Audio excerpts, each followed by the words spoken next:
Hi, need a ride? Hop on in. I'm headed to Julia's Trucking Cafe. Come on, let's go.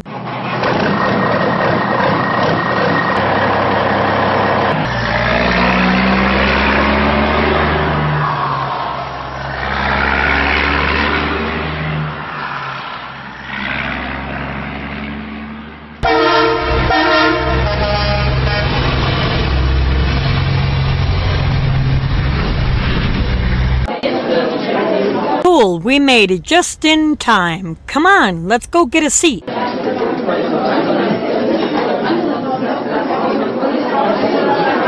Hey everybody, welcome to Julia's Trucking Cafe. Glad you have a seat. Everybody get something to drink? Now just sit back and enjoy the show. As always, I have a lot of news to get to. I have breaking news this week. This happened Saturday, and this is the earliest that I could get it out. I have several breaking news this week. The first is the 23-year-old truck driver that is accused of killing 4 people out of Denver that went too fast down Lookout Mountain has been post bail and has been released from jail. This happened Saturday. This driver, accused of causing a fiery crash that killed 4 people on Interstate 70 in Lakewood, Colorado, which is just outside of Denver, left jail after posting bail. Mr. Aguilera, 23, was charged, as we know, with 4 counts of vehicular homicide, 6 counts of first-degree assault, and 24 counts of attempted first-degree assault. His bond was set at $400,000. As we know, this crash occurred near Denver West, exit of eastbound I-70 back in April. It involved 24 passengers and 4 semi-trucks. According to the arrest affidavit, Mr. Aguilera told investigators that his brakes on the semi failed and that he was going more than 80 miles an hour at the time of the crash. He was going 85, and that's a 45 mile an hour speed limit with a 5% grade down that Lookout Mountain. If you're anybody that runs the West Coast and has been coming across 70, has been across that mountain coming into Denver. It says here, investigators reviewed a number of videos that appeared to show Mr. Aguilera out of control, including one by this Mr. Olvera. That video appeared to show Aguilera passing a runaway truck ramp and signs warning truckers about the steep grade as the interstate winds into the Denver area. And another video was captured on YouTube about the semi speeding down the shoulder of the interstate moments before the crash. Now, in sad news, due to schedule conflicts, Lee's Bullshed will not be broadcast anymore on this show. We just can't synchronize our schedules close enough to where it's too much of a conflict, and I need to get the news out as fast as I can. So I'm going to try really, really hard to do it either Sundays or Mondays and get it out to everybody. I've really been kind of fallen by the wayside with personal stuff, but I have to work through it and pull up my bootstraps and keep on plugging forward with this. So I appreciate all the help, all the listeners. I greatly appreciate Lee's help on the show. He definitely is a character. Everybody will agree. And maybe sometime in the future, more than happy to have him back. But due to scheduling conflicts, we just can't, doesn't work out anymore. In other news, over 1,800 trucks are recalled for parking brake defect. PACCAR is issued a recall for certain Kenworth trucks due to a defect that would cause the parking brake to fail, resulting in a crash or injuries. The recall affects 1,837 Kenworth T680s and T880 trucks of model year 2018 to 2020 that are, quote, equipped with a parking brake on a single axle and certain models of automated manual transmissions. According to the recall documents, these trucks have a defect that would cause the parking brake to fail when the temperature drops. Quote, during cold temperatures, the signal from the park brake pressure switch to the transmission controller may be delayed, possibly resulting in the vehicle moving unexpectedly. In other words, it's going to roll on you when you're parked at a restaurant, a wayside, or excuse me, a wayside's an old term, a rest area or anything like that. And you could have hit somebody, cause injury, anything like that. So please get that checked out. PACCAR has not yet developed a solution for this defect. The recall isn't supposed to start until the first week of June 2018. If you have any questions, you could call PACCAR customer service at 918-259-3258. Again, that's 918-259-3258, and reference recall number 19KWB. That's 19KWB. California Highway. In other news, California Highway Patrol says they're catching more truckers driving while high. Troopers say that they've noticed a, quote, trend of more commercial vehicle drivers using marijuana. A recent Facebook post made by California Highway Patrol says that troopers are seeing an increased number of truck drivers who are under the influence of marijuana. On May 14th, the post read, "We are seeing a very bad trend among commercial drivers using marijuana in driving. Just because it's legal in California and Nevada doesn't mean that you could drive under the influence. The worst part is drivers' dog went to dog jail, animal control, because the dog was high." That's my opinion. That's only my opinion. The CBS affiliate out of Sacramento followed up with the California Highway Patrol on their claim about the increase in truckers using marijuana and found that troopers don't have hard data, but they are noticing, quote unquote, a trend. Trooper Josh McDaniel told the news station they think they can smoke marijuana or eat the edibles and drive, but the thing is, if you're under the influence, you're gonna get arrested, end quote. McDonald said that the truck driver mentioned in the Facebook post was arrested for DUI. Quote, "In this case of the last driver, it was pretty easy. He come in, smelled like marijuana a lot. He admitted to smoking marijuana 20 to 30 minutes prior to entering the facility." End quote. Who does that? Who does that? Did you get your CDL in a box of Cracker Jacks? Who does that? Any sane person. You don't go into California Highway Patrol way station when you're buzzed, ya doofus. Though 10 states have legalized marijuana for recreational use, FMCSA regulations still forbid truck drivers from using marijuana. It's still illegal if you have a CDL. A recent report from the American Transportation Research Institute stated that in 2016, random drug testing identified drugs in 0.7% of commercial drivers. And now, get this, the CVSA, Commercial Vehicle Safety Administration, offers a, air quotes, cheat sheet to get you through the road check. Oh, wait a minute. Okay, wait a minute.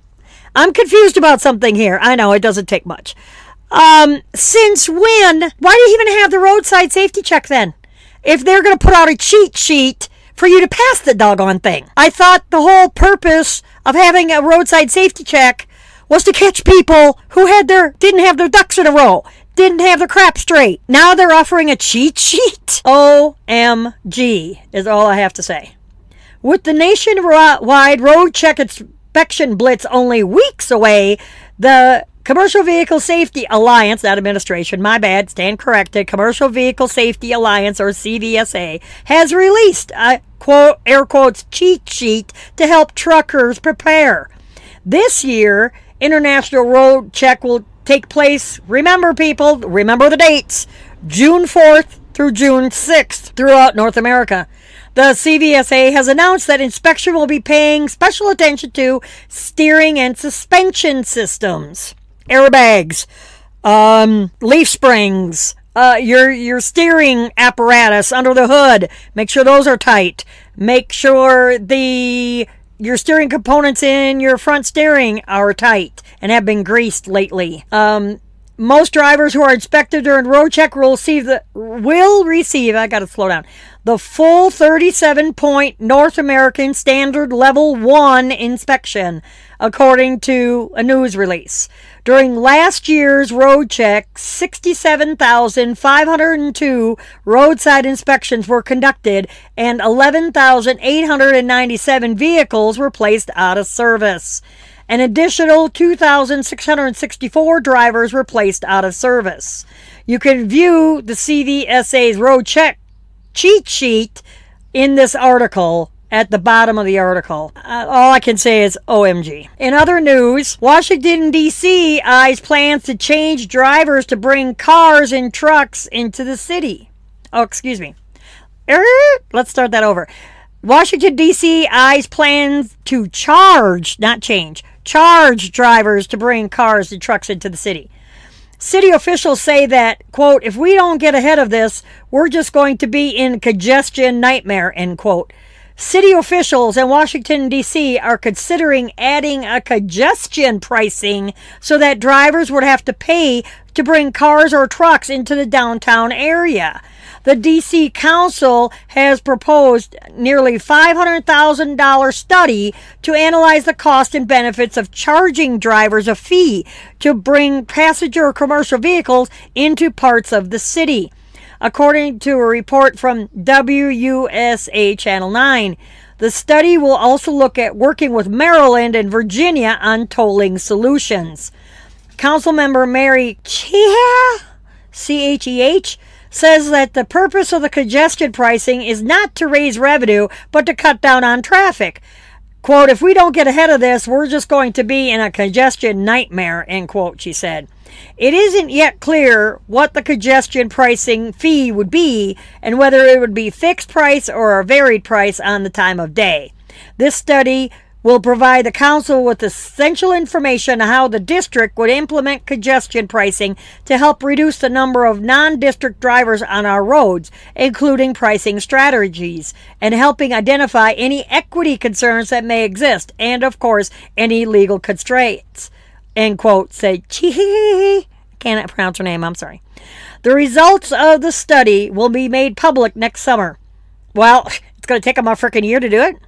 New York City recently approved a similar congestion tolling plan that will charge truck drivers an estimated $25 to enter the downtown area. The city is set to start charging the fees in the next 2 years. That's on top of the fee to go across the GW Bridge, which is what, about $125 a truck now? Good Lord. And in other news, feds say Autopilot was engaged in a Tesla autonomous truck in a semi-crash. Yeah, it's not funny, but yeah, let's get some more autonomous trucks out here, shall we? Federal authorities have released the results of an investigation into a crash involving a Tesla Model 3 and a semi-truck that cost the Tesla driver his life earlier this year.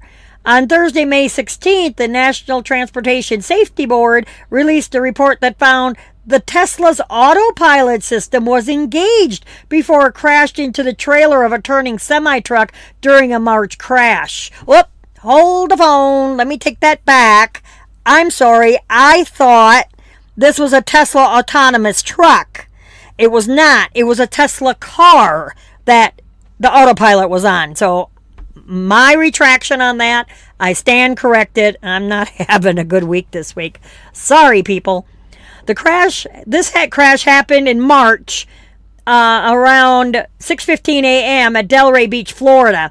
During the crash, a Tesla Model 3 driven by a 50-year-old Jeremy Banner was southbound on US 441 when it crashed into a semi-truck that was driving east while the truck was making a left turn from an access road across southbound US 441 onto northbound US 441. So he was crossing the southbound side to get to the northbound side, and the Tesla just turned into, the autonomous feature and didn't apparently see him going across the road or something.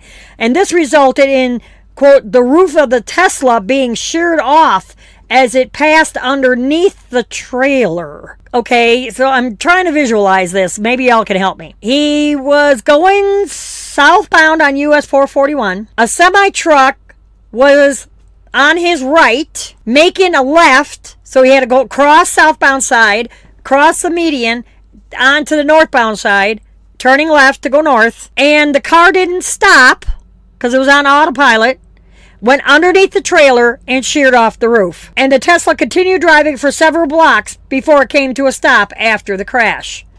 Banner died at the scene. We are sending our condolences out to the family. The NTSB report concluded that the Tesla's autopilot system was engaged just seconds before the crash occurred. Quote, preliminary data from the vehicle showed that Tesla's autopilot systems and advanced driver assistance an advanced driver assistance system, ADAS, that provides both longitudinal and lateral control over vehicle motion was active at the time of the crash. The driver engaged the autopilot about 10 seconds before the collision. From less than 8 seconds before the crash to the time of impact, the vehicle did not detect the driver's hands on the steering wheel. Preliminary vehicle data showed that the Tesla was traveling about 68 miles an hour when it struck the semi-trailer. Neither the preliminary data nor the videos indicate that the driver or the ADAS executed evasive maneuvers. The NTSB says that a report is only preliminary and that the crash is still under investigation. The Verge reports that this is the fourth fatal crash involving a Tesla vehicle on autopilot. March 1st, 2019 crash is similar to a fatal Tesla versus turning semi-truck crash that happened in May of 2016, still in Florida. During this crash, a Tesla that was in autopilot mode collided with a trailer of a truck that failed to yield while crossing a divided highway. 40-year-old Tesla driver Joshua Brown died at the scene. The roofless Tesla continued driving for about 500 yards after the collision. Following the crash, initial reports indicated that the Tesla's camera technology was unable to tell the difference between the white side of the turning semi-trailer and the sky. Tesla has maintained that the autopilot system is designed only to assist drivers, not to take over driving duties completely. Yeah, okay. And later on in the show, we will go ahead and have an op-ed piece, opinion piece about the hot news and the breaking news of today. This episode of Julia's Truck and Cafe is brought to you by our new sponsor, My Patriot Supply. As truck drivers, we all know what it's like to be at a shipper's or receiver's and have to wait to be loaded for hours on end. Or unloaded, am I right? Especially produce coolers and at paper mills. And we have a new sponsor, My Patriot Supply. Now, it's not what you may be thinking. My Patriot Supply is emergency food plus survival gear. They have food kits that are good up to 25 years. They come in a slimline tote, which is plastic, that you can throw in your side box or put in your pantry if you're at home. I can speak from experience after living through Hurricane Katrina in my mobile home. We were without power for 10 days, my mother, my son, and I. If it weren't for the MREs that were flown in, we wouldn't have had any food. For 4 60-foot pine trees broke in half during that storm and landed across my driveway, landlocking me in. So I couldn't get out to get food. And there were 4-mile gas lines at the time. If I knew then what I know now about My Patriot Supply, I would definitely had some of this food stockpiled in my pantry. Now, for a limited time, you could get a 1-week supply of food in a handy, neat-looking ammo can for just $39. And they even offer gluten-free food for just under $100. To access and get your ammo can for $39 of a week supply of food, which is breakfast, lunch, and dinners, just go visit my website at juliastruckandcafe.com and click on the emergency food supply tab. And you have a whole listing of various food and various quantities. Just click on any of the images. That'll take you right to where the price list. So if you want, and we need to have, in all this freaky kind of weather, emergency food in your side box, just go to juliustruckandcafe.com and click on the emergency food supply tab.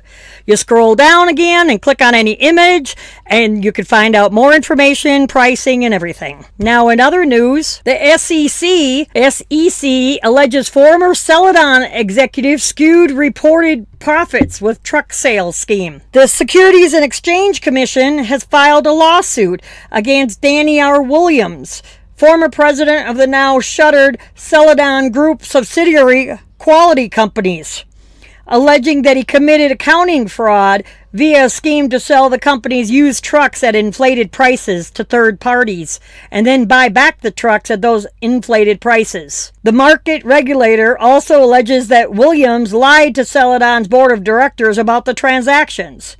The SEC filed its lawsuit on May 9th. Separately, Williams has pled guilty to criminal charges related to the equipment sales, the SEC says.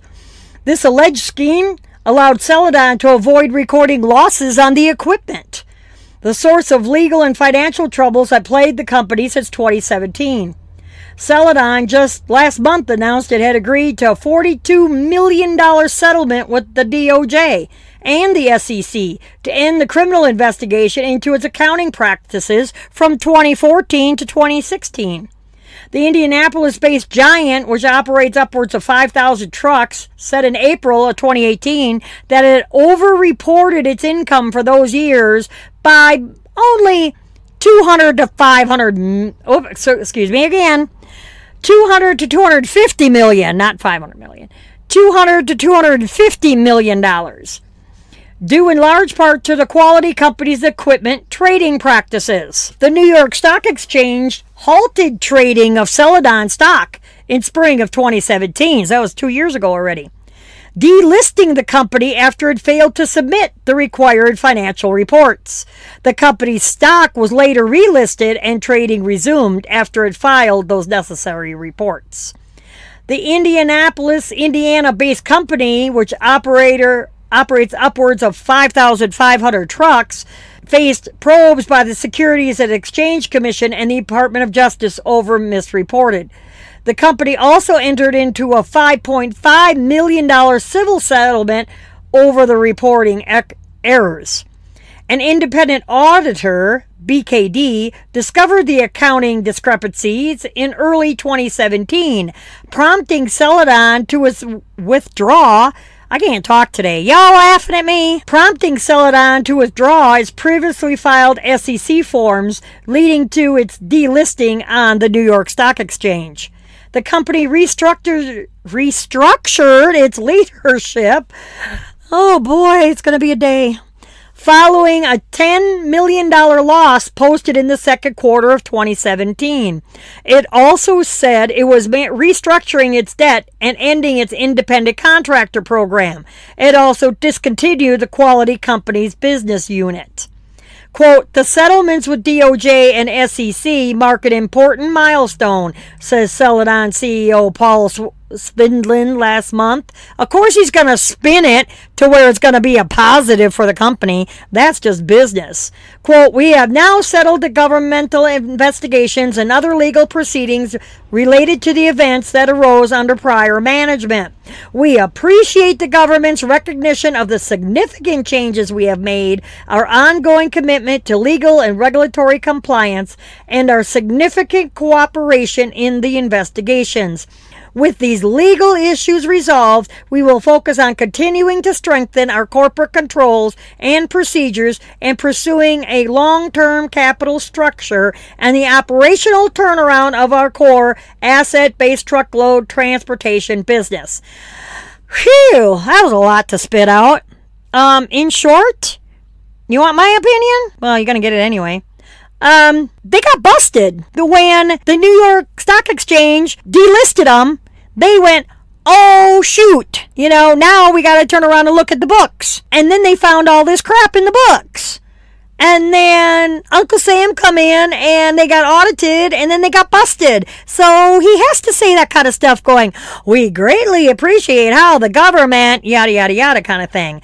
Busted! Busted, busted. And I dug up some more information on Falcon. In this article, it says, in its wake, Falcon leaves drivers, brokers, and insurers unpaid and equipment dumped. Now, this is back in April. But as reported, Falcon Transport, a roughly 700 truck fleet out of Ohio, suddenly shuttered its operations the end of April, notifying workers via ELD, text message, and emails that they should halt work immediately, including drivers still on the highway hauling the carrier's freight. In addition to marooning those drivers, stranding them without pay, fuel cards, or a ticket home, the fleet left millions of dollars in freight stranded roadside and at truck stops, along with the leased trucks and company-owned equipment, according to a company official. Well, what the hell were the drivers supposed to do? The fleet had also in recent weeks left its leased owner-operators and independent contractors' insurance premiums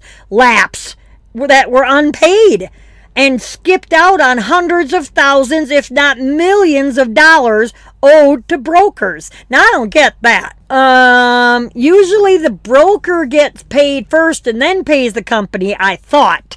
Anybody that's an independent owner-operator out there that uses brokers, please email me or leave a comment on the bottom of this post on our website at juliastruckcafe.com, or email me at info@juliastruckcafe.com, and please correct me on that.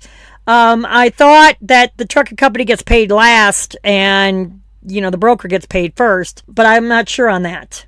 So that's where that comment kind of throws me for a loop. This Andy Straley is the company's executive director of safety, compliance, and risk, said he even learned about the fleet's closure the same time as the drivers and other office personnel, despite being in upper management of the company. That's a good one, isn't it? Straley also worked as a driver trainer, and he said he was in the field when his electric logging device, ELD, received a message telling him to stop work immediately, end quote. He then received an email with the same message shortly after. He estimates that between 80 and 140 drivers were left stranded by the sudden closure, and that the fleet deactivated the drivers' fuel cards. Quote, I think it was an unethical move, he said. Really? You really think so?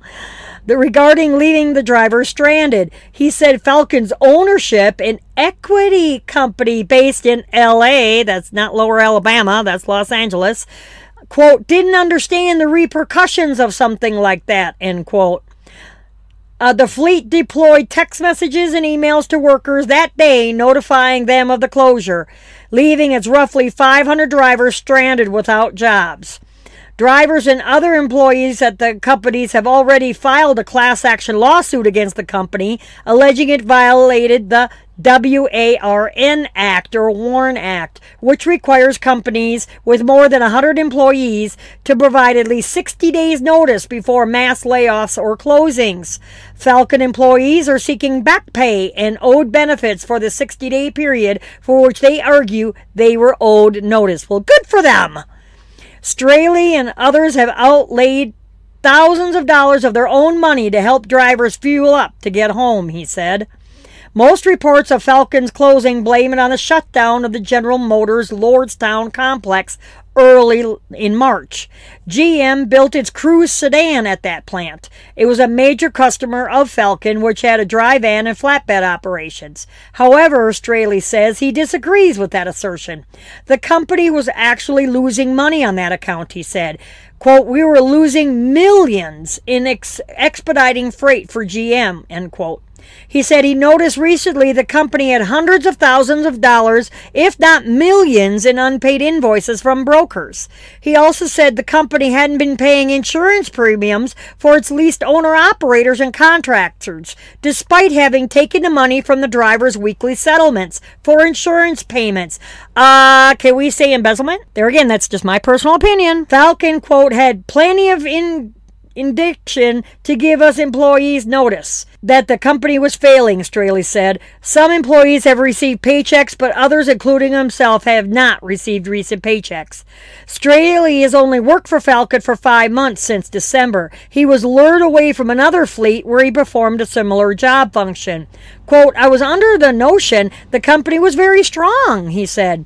Management told him they had strong financial backing and only wanted him to help shore up their safety and compliance program. His former fleet was stable, he said, and Falcon's sudden closure, quote, is devastating to me, end quote.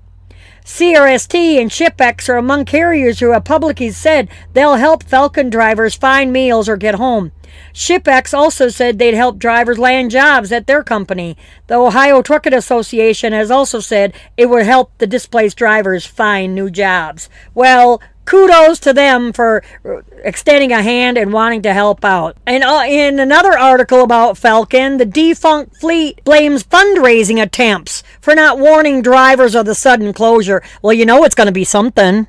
You know, it's got to be something. The roughly 700 truck fleet suddenly shuttered operations last month and left its driver, equipment, and freight stranded, says it did not notify employees before its closure because the company was still trying to raise capital to keep the business afloat. Notifying employees before its closure would have jeopardized those efforts, the company said in filings in the Ohio Department of Job and Family Services. The company was headquartered in Youngstown, Ohio. Falcon drivers have filed, there again, a repeat. They filed a class action lawsuit against the company for its failure to provide them with a 60-day notice before the mass layoff, which is required by federal law via the Worker Adjustment and Retraining Notification, or WARN Act. The company filed its WARN notice to the state of Ohio first this week. The time of this writing is May 9th. So they waited 2 weeks in order to file it, weeks after its abrupt closure. The company attributes its failure to provide the required 60-day notice to its attempts to drum up funding, as well as, quote, unforeseen circumstances relating to material impairment of operations and the inability to realize an outstanding receivables, including without limitation issues associated with Falcon's largest customer closing several operations, end quote. What a line of bullcrap. Falcon did not state who that customer was, but it's widely believed to be General Motors, who recently shut down manufacturing operations in the Youngstown, Ohio area. Falcon service those operations. I greatly appreciate everybody's patience with me as I stumble along through these articles. Good Lord, I'm having a day this week. The company also cited new business falling through and a ransomware attack on its systems as key reasons for its demise and reasons for its lack of notice to employees. Now, wouldn't you think that Mr. Straley in that previous article would have said something if they were attacked by ransomware, since he was in the upper echelon? You know, I don't know about all that. 3 WARN notices from Falcon were filed with Ohio this week, listing roughly 110 drivers as being affected. Try like 140. However, the company is estimated to have more than 500 drivers. According to the data from FMCSA Safety Measurement System, the company employed 585 drivers. A former employee at Falcon said that in addition to stranding more than 100 drivers without fuel or a way home, the company left its equipment and millions of dollars in freight stranded and brokers, drivers, and insurers unpaid. And that's where I read that other article. So now for my op-ed on this young man being released from jail out on bond. Now, this is my personal opinion. I'm not trying to defend the young man, but I did some digging, and what I found in another article was that this young man just started this job 2 weeks prior. He only drove around the state of Texas intrastate. He never drove interstate before. Granted, that is not an excuse. Like I said, I'm not condoning his actions in the least. I'm not trying to defend him. I'm trying to play devil's advocate here. That where I'm going with this is that his company that hired him is just as much responsible for this accident as he is. And from what I hear from reports that, and as Lee said in a previous episode, that looking at the video in a previous article of the YouTuber and another person that took video of him speeding down the hill, that never once did he the brake lights came on that he even touched his brakes. But in the flip side of this coin, that if Texas is mainly flat, anybody who's been in the state knows this. So my thinking is, he jumped in this truck. They've thought, well, you got a couple of years experience. Go ahead. There's a truck. There's your load. Haul ass. And he come down this mountain not knowing any better, even though he could read the signs. But how often do you pay attention to the signs? I'm just as guilty, you know. How many of us drive down that Lookout Mountain well over 45 mile an hour? Oh, we got a light load. Oh, I'm empty. Something. There's extenuating circumstances. None of us are angels out here. If you are, you know, maybe like that UPS driver that and I'm digressing just a little bit, that retired with 6 million miles and never had a wreck. Kudos to him. You know, that would be, you know, the perfect driver that never did anything, which those are few and far between. So my point is that we've all done it. We've all done it before. Flying down a hill too damn fast, you know, but not that fast. Not at 85 mile an hour. Now, I have reached out to the reporter that has reported on this news because nobody was reporting on this. This happened Saturday. I found out about it Sunday. And with my load and everything, I'm on my way out to Nevada and running into bad weather, and I just skirted around that supercell that came through Kansas and Missouri. But there again, this is the first chance I got to report on this breaking news about this young man. But no other news agency, CDL Life or nobody, was reporting this. This news that I found was coming right out of Denver and news station.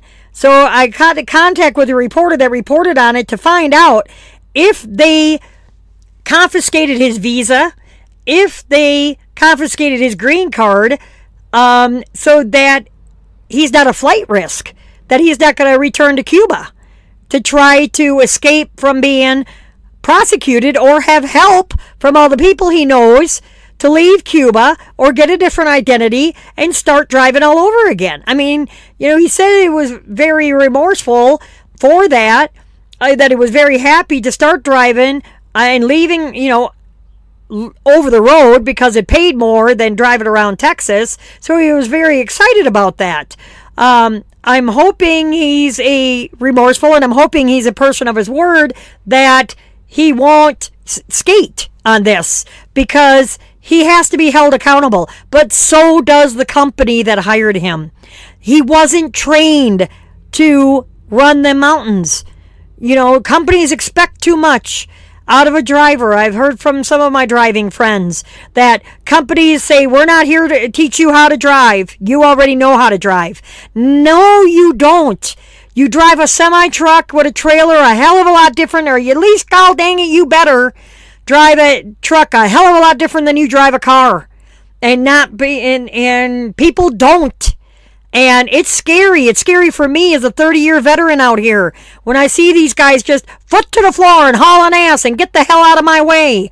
You know, you are going to kill somebody. When you're tailgating that car in front of you, just picture your wife or your daughter in that car. Your ass wouldn't be tailgating them then. You wouldn't be trying to push them down the road then. I know I'm fighting an uphill battle with this radio show, trying to change people's minds, trying to change people's driving behavior. That's why my target market is really the younger crowd, teaching them what not to do.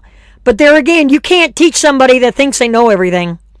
Like I hope to God it wasn't this young man. Thought he knew everything and then ended up killing 4 people. And then as one foreign national told me, a few weeks ago, oh, I'm so sorry. People got killed, that's too bad. Just as cold-hearted as can be. And it just really, I couldn't wrap my head around that. How can you be so inhuman? How can you be so cold-hearted that you don't even think about a loss of life? That it could be your mom, your sister, your dad, your son, your brother in that vehicle that you just ran over. Now, I greatly, greatly appreciate all of you who tune in each and every week to listen to me on the cafe. If you are new here to the cafe and would like to check us out on iTunes, Spotify, SoundCloud, Spreaker. You listen to podcasts.